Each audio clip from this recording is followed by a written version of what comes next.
Hey, this is your girl Monique Latise, and you are watching Comic Life, where we talk everything comedy, the ups, the downs, the good, and the bad.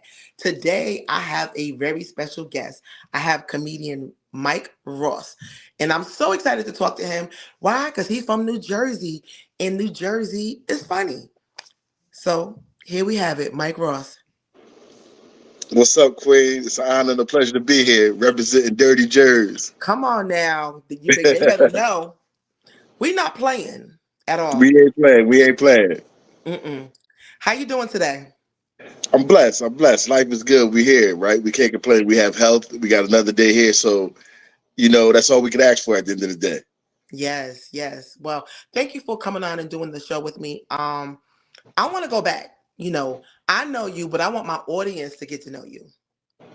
I think Sounds you good to have a me. fascinating story. I love your story, and I've watched you grow through the years, and I am at awe at what's happening. So I want to go back. I want to go back. I want to talk about little Mike. I want to talk about baby Mike. I want to talk about your upbringing. Where did you grow up?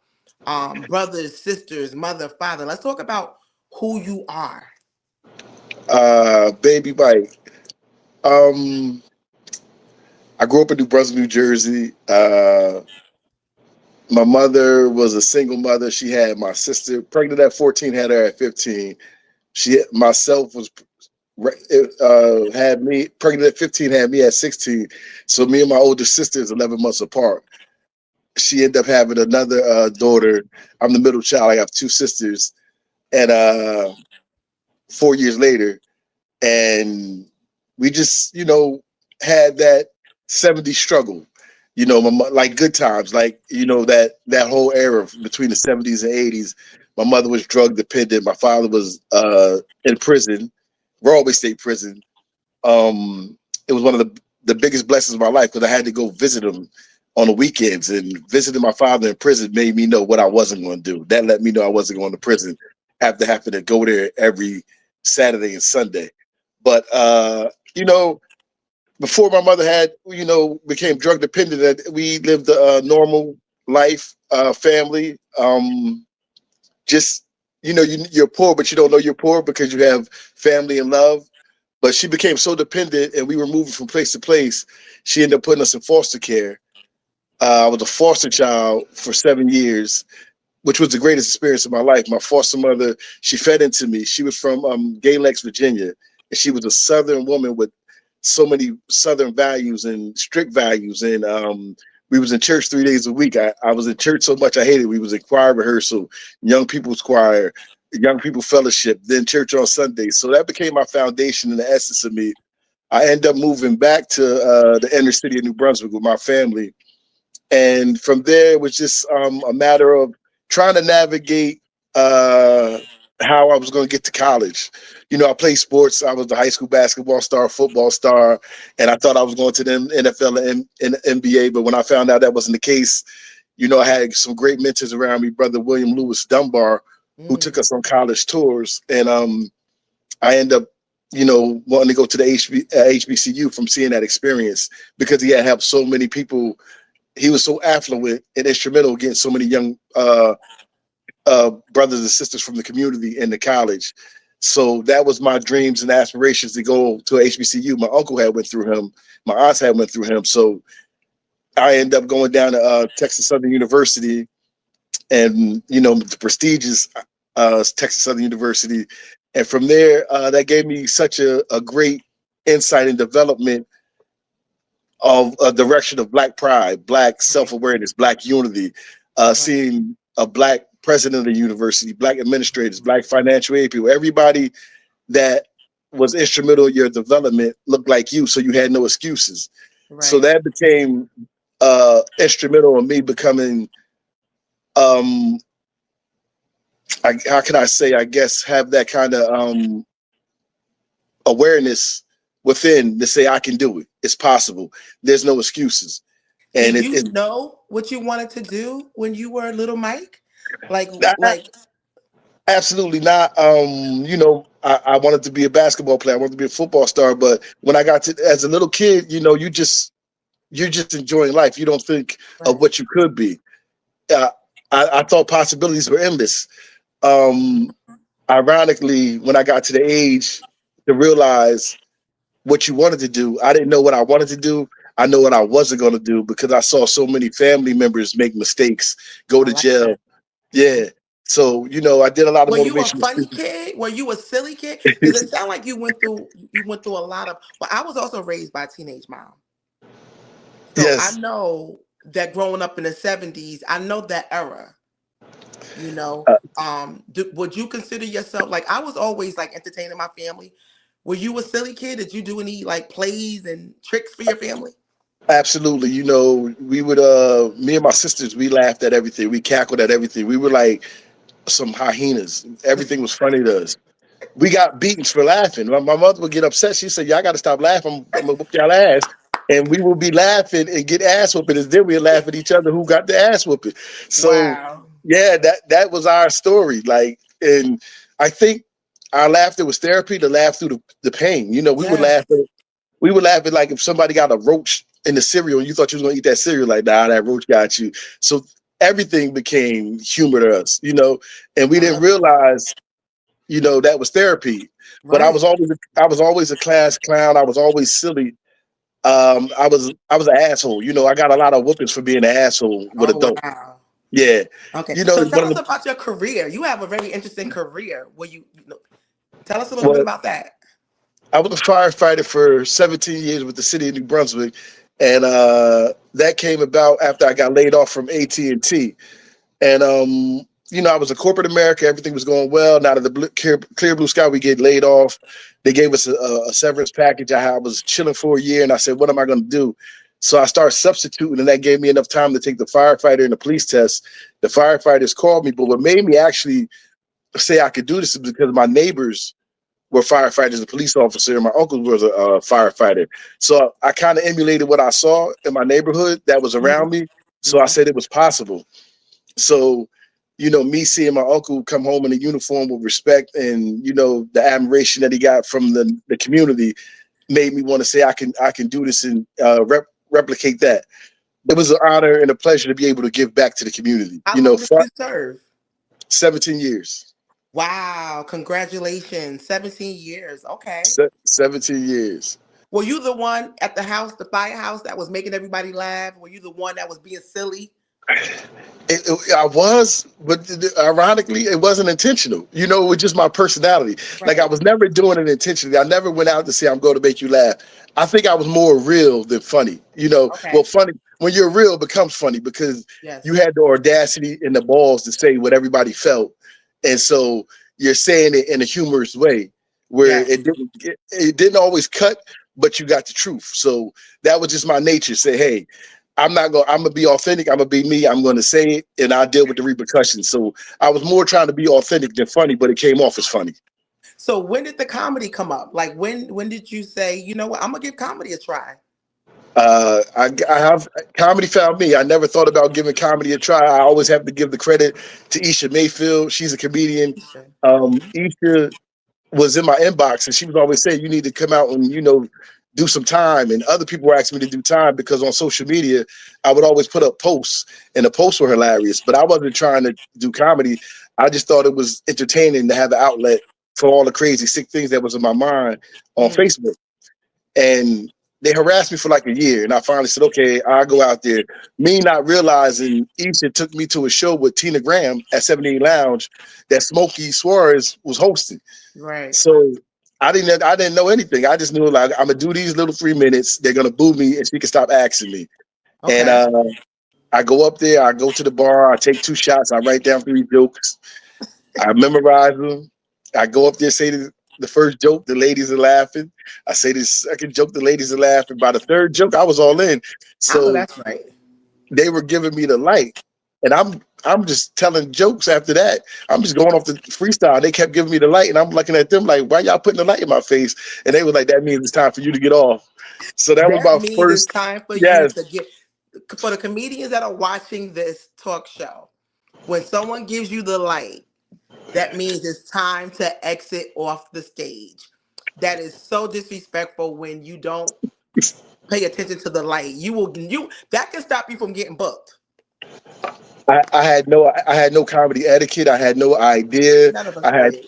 I would just in euphoria. I was in heaven. It was like the first time you have an orgasm. Like I need more of this. I'm on a high. So that's how that happened. Right, right. So tell us about your style, because I know you have a unique style. How would you describe your comedy and what's your style like? Uh my style is, I guess, I try to come off as authentic, real, abrasive, but kind of humorous. Uh, as far as You leaving you know, something out. as far as the intro, I like to come out as a character. I like to come out as something different, like an appetizer before a meal. I come Oh. out as Prince. I come out as Michael Jackson, James Brown, Run DMC, anything that's relatable to our culture, that's nostalgic. So I love to do that just to be different. Okay. And then, towards the end for the ladies, it was one of those things where my first show I ever did, the lady said, "When is his next show?" And Isha told him, she said, "This is his first show ever." And they said, "No way." She said, "Yeah, this is his first show." They said, "Well, we want to follow you again." They would say, "If you weren't funny, we were going to ask if you could strip for us."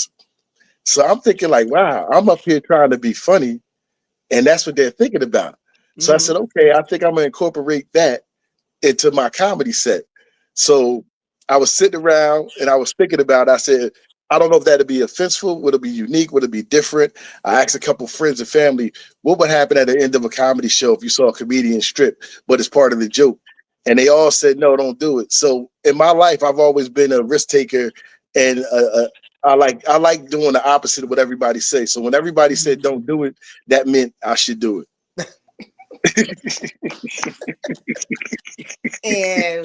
And and you did. And because I remember the first time I saw you, first of all, I said he's a nice looking guy, very nice looking. But somehow I knew there was something toxic behind you. Like I was like, oh, I gotta talk to him because I gotta find out his backstory. But I like that. I like the fact that you are who you are. I like the fact that you present yourself. You don't cover up. You just let everybody see who you are. Like I appreciate that. Did you feel like you've gotten a lot of flashback? How did you feel the comedy world received this style of comedy? um, the audience loved it. The audience took to it. That's how I started getting booked the shows. The promoters start booking me and calling me. So I found that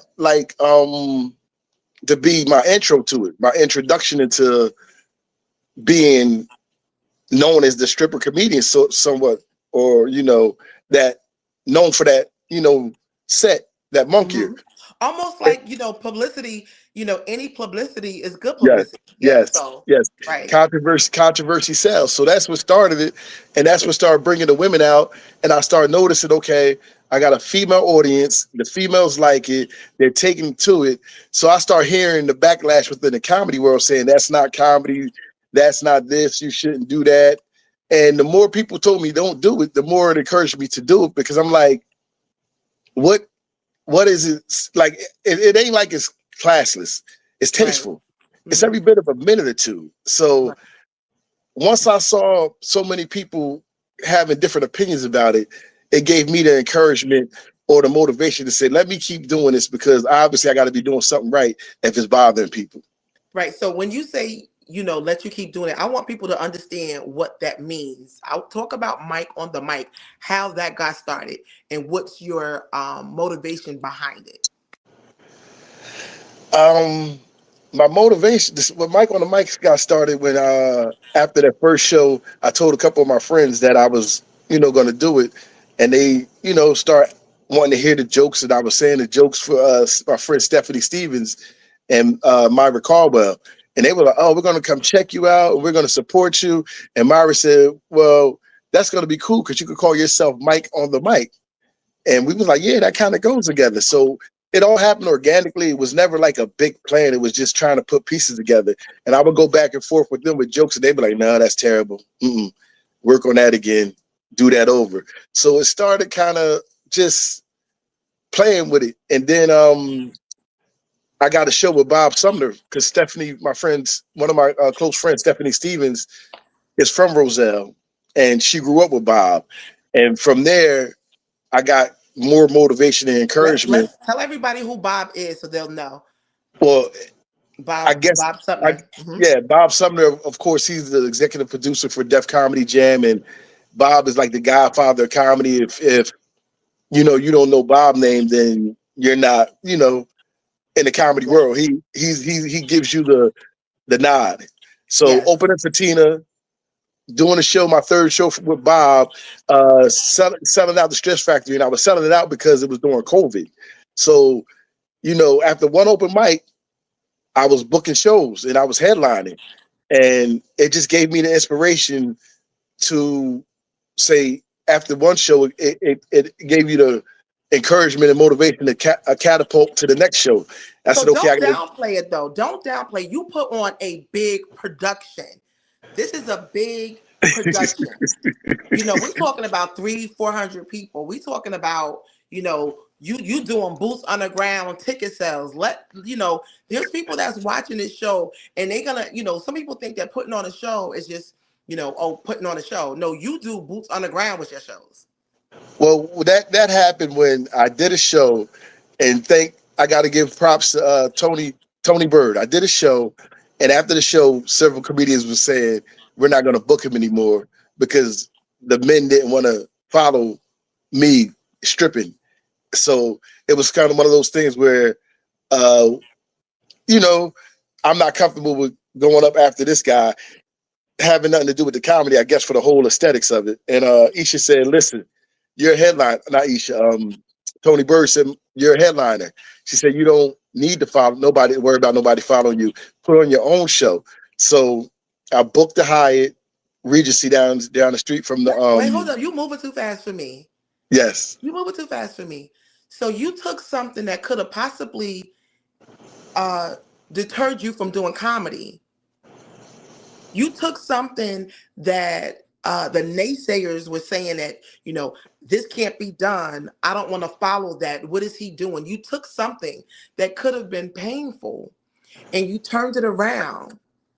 Well, that's the story of And my life. That's the story. Everything that's been like, if you throw me lemons, I'm gonna make lemonade. You know what I mean? Like I had so much adversity and so many, challenges in life. I don't know how to look at it as being deterred. I just know how to have more perseverance, more determination. Like I'm the type of person, if you tell me no, I'm like, okay, good, I like that. I can show you. You better off telling me yeah, and I'm gonna be content. But if you tell me mm, no, I'm motivated.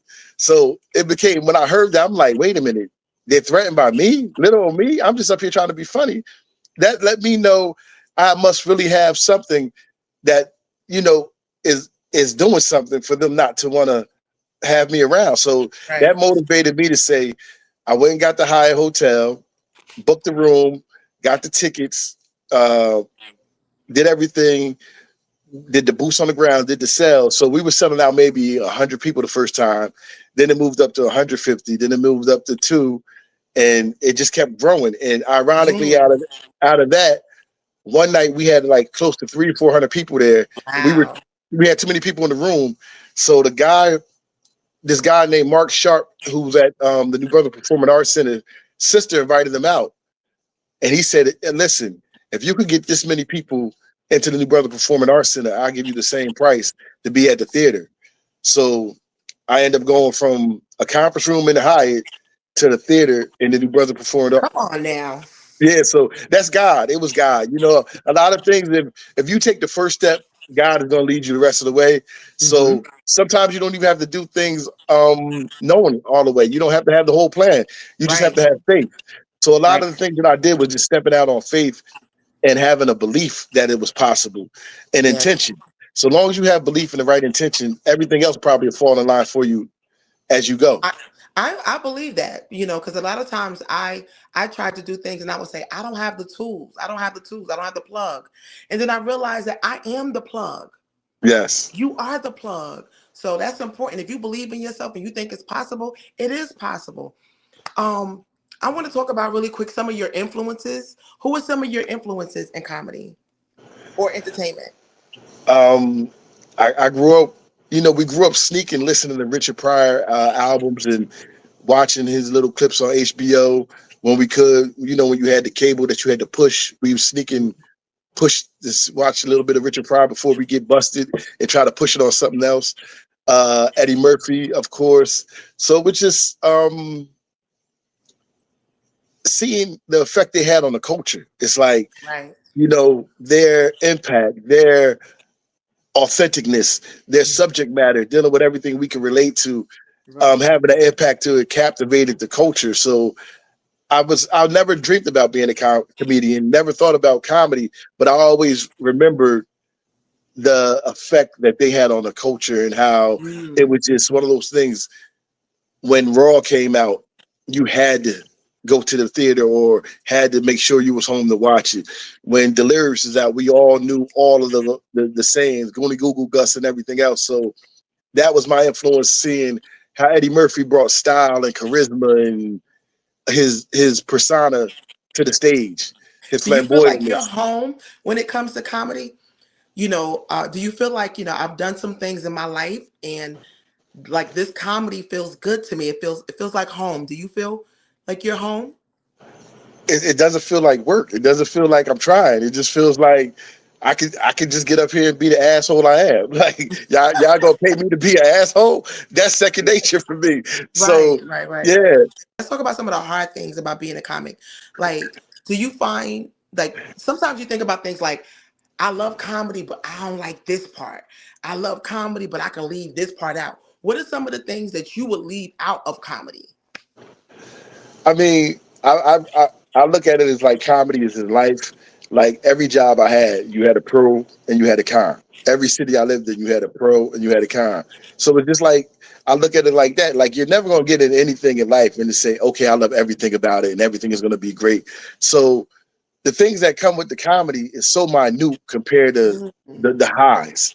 So I don't even you see it, you look at it, you acknowledge it, but you don't entertain it. You don't Right. absorb it. You don't let it consume you like Yeah. anything else. So it's like, okay, that's you.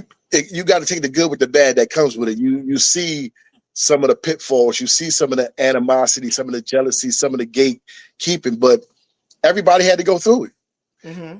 And I feel like this: if you're not getting that, then that means you're not doing something right. If everybody's happy with you, if everybody's content with you, if everybody's like, oh, you're doing good, Hmm. that means you ain't a threat. When you're a Right. threat and you're doing your thing and you're getting the accolades and acknowledgement and the things That that comes go with along with hate. it, Yeah. that comes with it. So So how do it's you deal? almost How do you deal with that? How do you deal with the who he think he is, how he get to sell out the shows, why he taking off his clothes, why he got people coming to buying his tickets? How do you handle that? I love it. I love it all. I'm gonna do it again. And I'm gonna keep on doing it.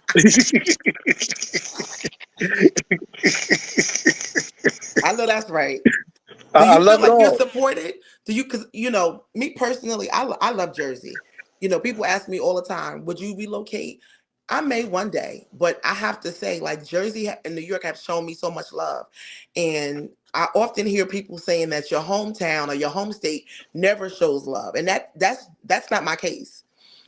So how do you feel about Jersey? Has Jersey been good to you? Jersey's been great to me. Jersey loves me. They embraced me. They took me in, and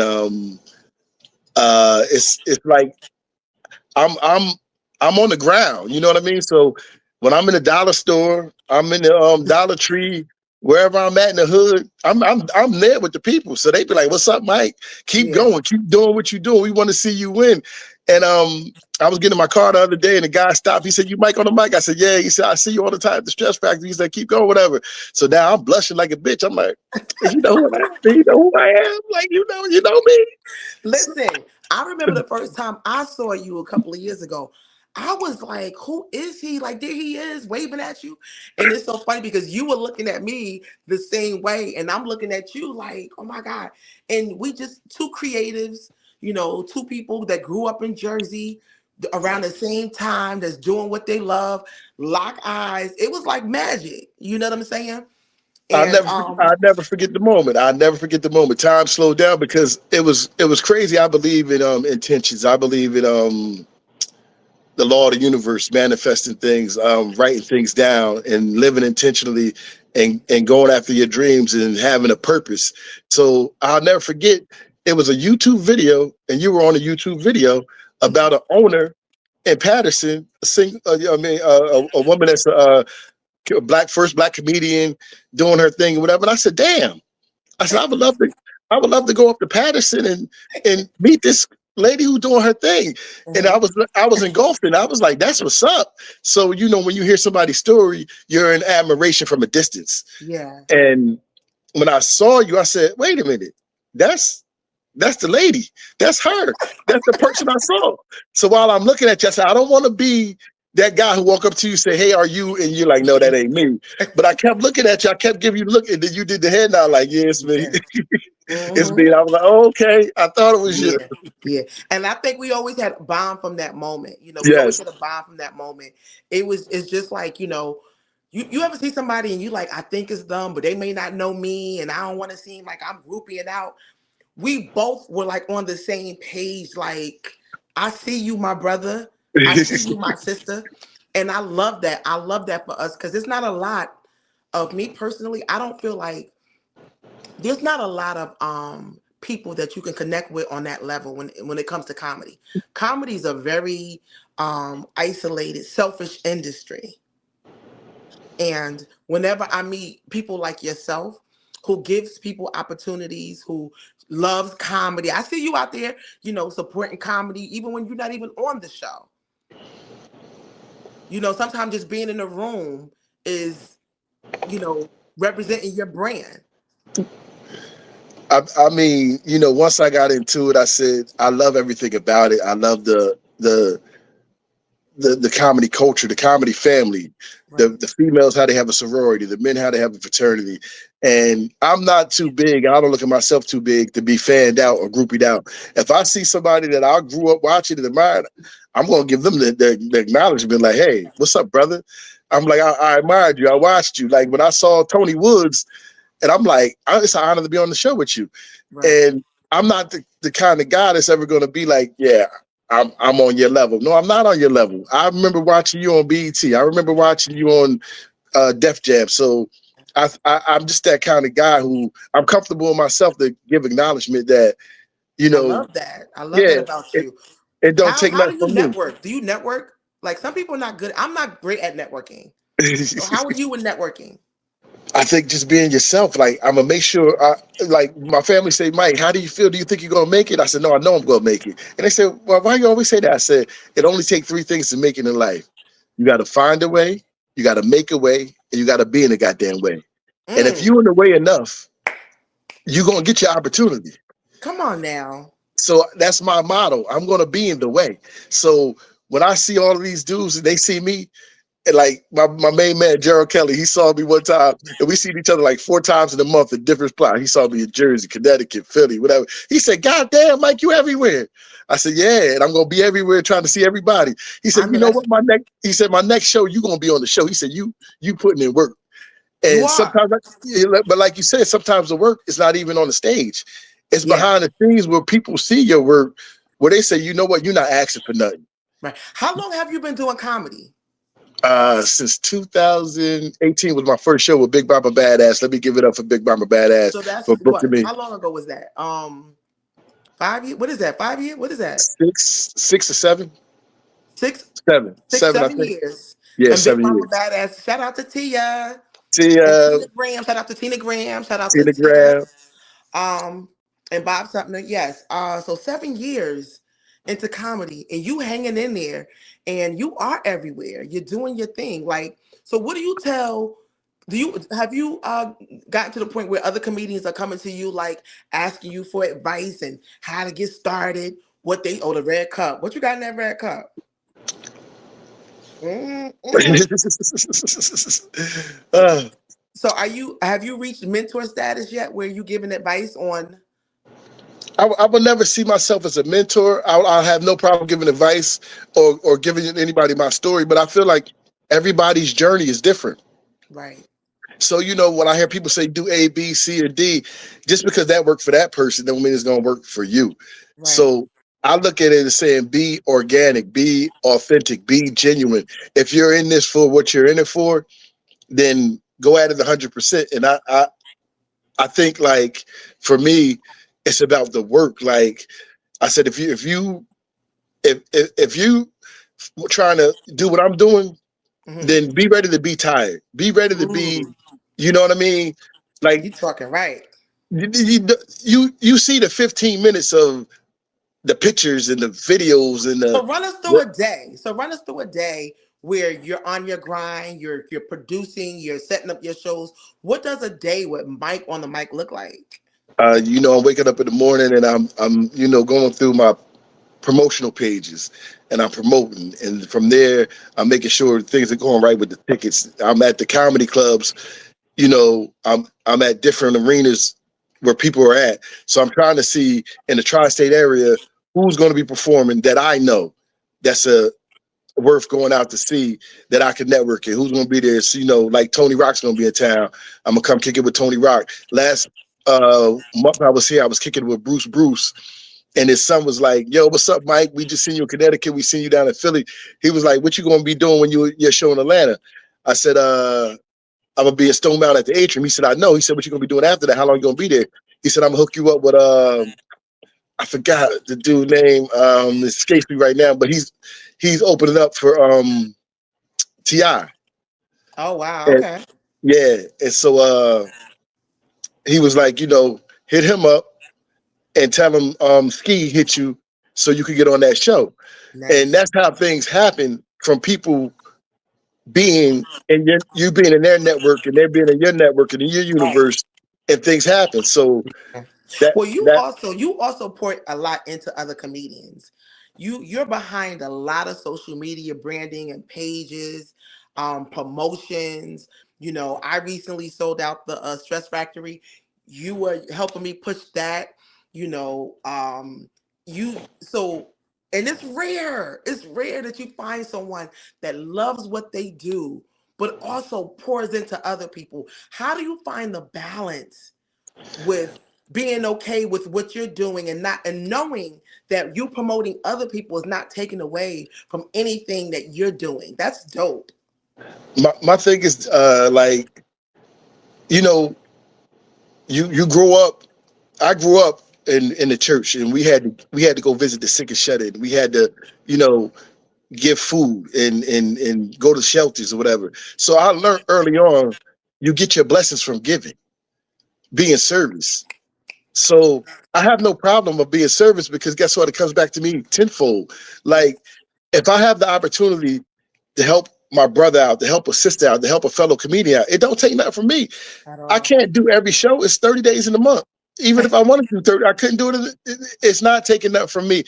My brand is totally different from this person brand. That person Yes. brand totally different. So I guess what? In my world, I want to see everybody win. I think Yeah. that's some people have that kind of goofy mentality, like, I want us all to win.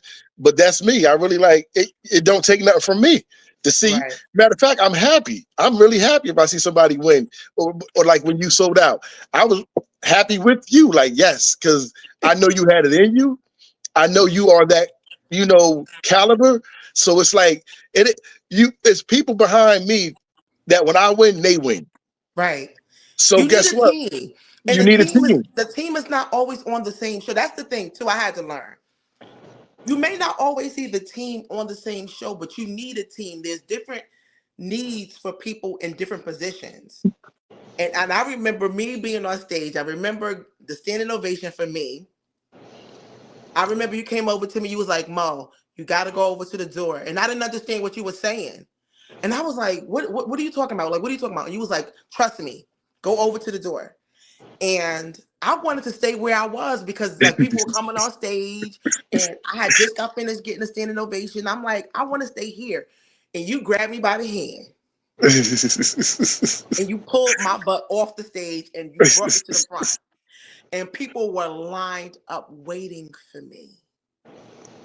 And the tear, I don't know if you saw that the tear that just came running down my face because I'm like, you saw what I couldn't see. You were my eyes. And what I realized that moment, especially as you grow into comedy, as you grow, you can't do this by yourself. Yeah, yeah. You need people that's watching out. You need people, and I told you this the last time I did your show. If we feel like we have that communication, we should be able to say, "Hey, Mo, what do you think? Can you jump in? Can you do that?" That's what teammates are about. So, Absolutely. I appreciate that about you. It's not only about getting on stage, is we're building a brand, we're a business, and other people are eating off of the business that we're building. That's dope. I think I downplayed something, and I didn't mean to because I take it for granted, to be honest. Being born and raised in New Brunswick, New Jersey, is no different than being born in like Jersey City, and you see the Statue of Liberty every day. It's just there. Mm-hmm. You don't see it as anything, but when people come visit, they can't wait to see the Statue of Liberty or Times Square. But when you're from there, it's just like, oh yeah, that's just that. So the Stress Factory has been in my hometown for over 30 years. So it was just down the street. I never thought about doing comedy. It was like that's a spot that everybody just go to for comedy. You might take a date or two there. I never really looked at it as anything special until I started doing comedy, and I realized every big name comedian has to come through Oh that yeah, Stress Factory. that stress So factory is something else. It is. so so I said, this is my hometown. This is my home comedy club. I have to take advantage of all the opportunities that come with it. So Yes. I was at every show with every big name comedian, making sure I networked. Now it was times they were understaffed. I would grab tickets and help them out. It was times Mm. when anything they felt like Derek Stevens and Vinnie Brand had to accept me because I was always in the way. So I became a part of their fabric, part of their furniture, because it was like, guess what? I'm not asking for an opportunity. I'm going to make my opportunity.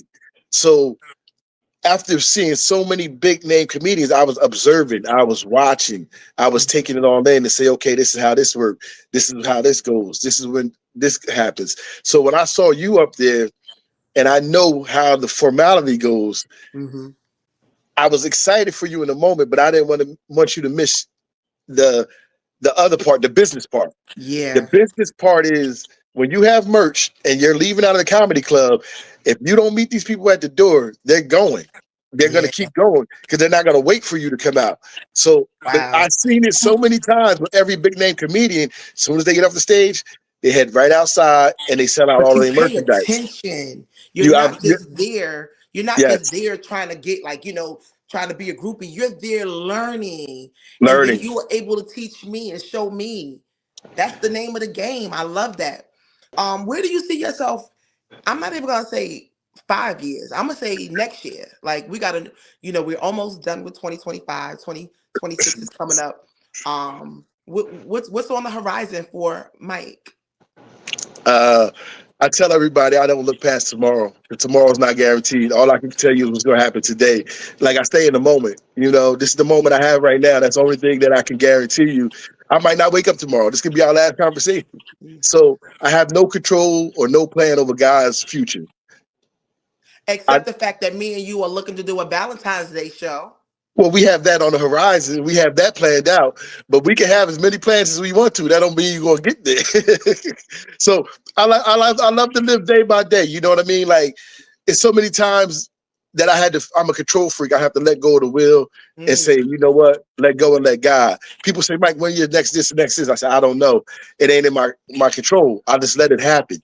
And when I try to take the wheel and try to take control of it, it doesn't happen. When I let go and and let let God. God, Ooh, things come to me. So I love to live in the moment and just cherish that moment because sometimes we are looking so past the moment that we miss the journey, and the joy is in the mm, journey. So I don't want to, every I do it show by show. I don't want to look down the road saying, okay, I'm gonna do this 5 years from now and miss everything that was in front of me. It's like having children.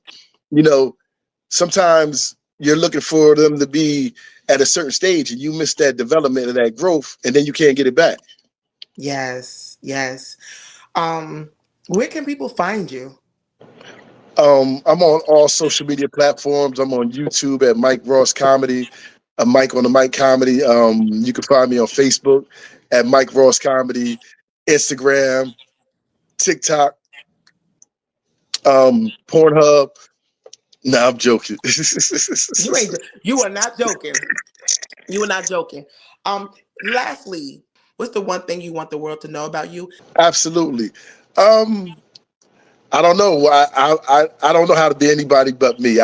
If anything, I want them to know is that if you met me, I was authentically me. I was genuine, and I was a person that just looked forward to seeing not only myself succeed, but my culture and my community succeed. And as far as my girl Monique Latise, Comedy Life, it's the best rising podcast. I mean, hey, it don't get no bigger than my queen right here. She's a one woman show. You know, when it comes to getting on that stage, she gonna burn it up. I mean, I love working with her. I love doing shows with her, and I hate going after her because she make you got to take it to a whole nother level. And you can handle it. And you can handle it. Thank you so much. I've been waiting for this interview. I feel like you have a fascinating story. I may have to do a part two with you because I enjoy talking to you. I like listening to you talk because I feel like it comes from a place where you're just so you're. I feel like you can see the blessings jumping off your skin. Like you can see that you're thankful that you're here. I feel like, you can see God's covering over you. And I don't know if you know what your faith is like, but according to what you said, it sounds like you know that you will always be taken care of. You have And to I believe love that. that for you. I You have love to that. believe that. You have to believe that, you know, God is protecting you and walking with you, and at any moment, you know, you're going to be blessed. Like you don't know when your blessings are coming, how it's coming, but you're going to be blessed. But another thing we left out. This is what I knew when I saw you, that I Right. said, you know what? She's gonna make it because it's the grind. Like everybody Mm, see the sexy part of it, but they don't see the grind. When I mm, was sitting in Spirit and we was catching the flight to Atlanta mm-hmm. at the Mm-hmm. airport, Yeah. so I said subconsciously because you was going to do a show and you was asking about another show, and it was like in the midst of doing what you got to do down there, you was looking for other spots to go to in Right. Atlanta during Mm-hmm. your trip, and Right. I said, you know what?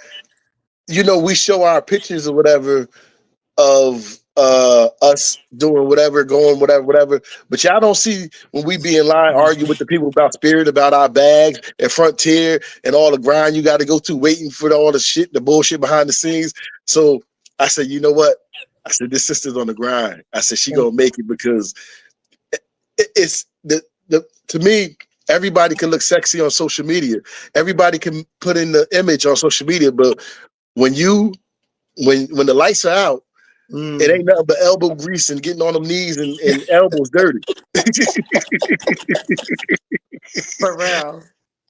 Thank you so much for tuning in to Comic Life. I enjoyed our guest, Mike Ross. I am your girl, Monique Latise. Thank you for tuning in and see you next time. Continue laughing.